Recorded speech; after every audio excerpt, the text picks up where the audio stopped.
वो कह गया था मैं कभी नहीं बदलूँगा, पर बदल गया। प्यार था या बस एक गेम? जब ट्रस्ट टूटा है, सिर्फ दिल नहीं इंसान भी टूट जाता है। मर्द धोखा क्यों देते हैं? हर मुस्कुराहट के पीछे एक कहानी होती है और हर धोखे के पीछे एक वजह। आज हम उन्हीं वजहों से पर्दा उठाएंगे। 10 reasons why men cheat।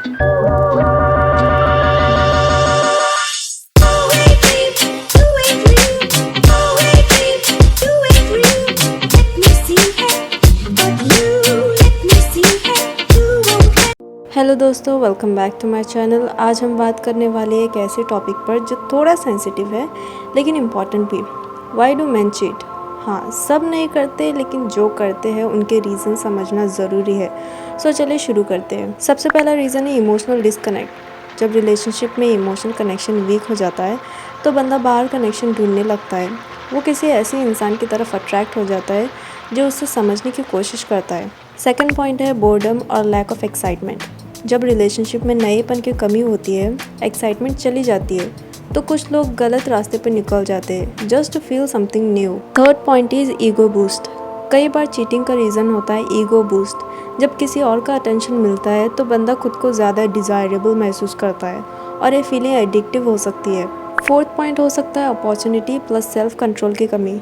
जब टेम्पटिंग सिचुएशन सामने आती है और कंट्रोल नहीं होता तब चीटिंग हो सकती है, स्पेशली जब बंदा सोचे किसी को पता तो नहीं चलेगा। फिफ्थ पॉइंट हो सकता है रिवेंज और पे बैक। कुछ लोग चीटिंग करते हैं बदले के लिए। शायद पार्टनर ने चीट किया हो या हर्ट किया हो तो वो सोचते हैं मैं भी दिखाता हूँ। ये टॉक्सिक साइकिल बन जाता है। सिक्स्थ पॉइंट है लैक ऑफ अप्रिसिएशन। जब बंदा फील करता है कि उसकी वैल्यू नहीं है, ना एफर्ट्स नोटिस होते हैं, ना अप्रिसिएशन मिलती है, तो वो किसी और में वो रिकॉग्निशन ढूंढने लगता है। Seventh point is commitment issues. आपने बहुत से लोगों में देखा होगा कि अभी के जनरेशन में एक कॉमन इशू बन चुका है। जैसे कि कुछ लोग कमिटमेंट से डरते हैं। जब रिलेशनशिप सीरियस होने लगते हैं तो उन्हें लगता है कि वो ट्रैप्ड हो गए हैं और वो बाहर निकलने की शॉर्टकट ढूंढने लगते हैं। एट पॉइंट हो सकता है सेक्सुअल डिससेटिस्फैक्शन। जब फिजिकल नीड्स फुलफिल नहीं होती है रिलेशनशिप में तो कुछ लोग अल्टरनेटिव ढूंढने लगते हैं इंस्टेड ऑफ कम्युनिकेशन। तो गाइज, मैंने ना एक और वीडियो भी पोस्ट की थी Y women cheat. It was just the opposite of this recent video. तो उसमें भी प्राइम रीज़न था कि सेक्सुअल डिससेटिस्फैक्शन की वजह से भी वुमेन चीट कर सकती है।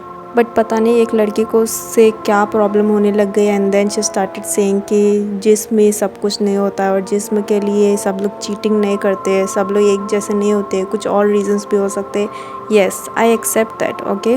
और मैंने उसमें 7 to 8 पॉइंट्स मैंने उसमें ऐड किए हैं। अलग अलग मेंटल रीजंस के बारे में भी मैंने उसमें बताया। बट पता नहीं क्यों उस लड़की ने बस उसी पॉइंट को लेके बोल दिया कि सब लोग इसी वजह से किसी को चीट करके नहीं जा सकते। Yes, I agree that, but कुछ और भी रीजंस मैंने ऐड किए हैं, पहले वो भी तो आप ठीक से सुन लो ना। और दुनिया में ऐसे बहुत सारे लोग हैं जो एक्चुअली सेक्सुअल डिससेटिस्फैक्शन की वजह से छोड़ के चले गए अपने पार्टनर को। And it's not only about girls, men are also doing the same thing. It's the harsh reality of a generation. So at the end of the day, everyone has their own perspective, right?